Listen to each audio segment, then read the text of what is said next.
ठरवली होती आणि त्याप्रमाणे माननीय देवेंद्रजी फडणवीस साहेब राज्यामधून त्यांनी निर्णय घेतला आणि माननीय मोदी साहेबांची पुन्हा एकदा देशामध्ये सरकार स्थापनेची तयारी चालू असताना या बारामती लोकसभेमध्ये आपल्याला उमेदवारी दिली त्याबद्दल तालुक्याच्या वतीनं माननीय मोदी साहेब, माननीय अमित शहा, माननीय देवेंद्रजी फडणवीस साहेब, महाराष्ट्राचे सर्व घटक पक्ष यांचं मी प्रथमतः आभार मानतो।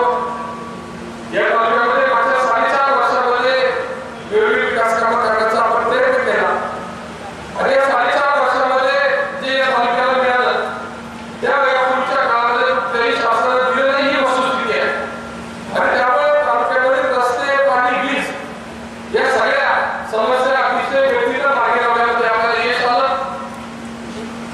मागच्या 25 तालुक्यामध्ये कुणी काही आकडेवारी सांगितले तरी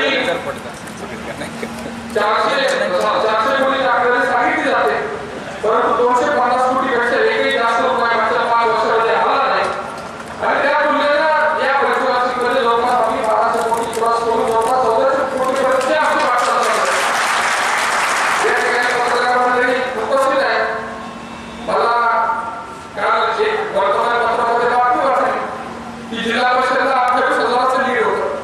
आता यांची आकडेवारी आपल्याला संशोधनाचाच विषय आहे। जिल्हा परिषद वास्तविक खाता पंचायत समिती आपल्याला 10,000 मतांनी आपण मागे होतो आणि जिल्हा परिषदला 15,000 मतांनी मागे होतो। 28,000चा आकडा कुठून आला हे मला समजलं नाही। मी म्हणतो तर एका आपण सगळ्यांनी खात्री करून घ्यावी। तशाच पद्धतीचा कार्यक्रम हा वेगवेगळ्या आकड्यांच्या संदर्भामध्ये होतो। तुम्हाला सांगितलेलं आहे की 450 कोटी आकडेवारी तुम्ही ही आकडेवारी माझी जाहीर केलेली आहे, तुम्ही तुमच्या आकडेवारी नाही का परंतु आजपर्यंत या ही आकडेवारी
ज्यांनी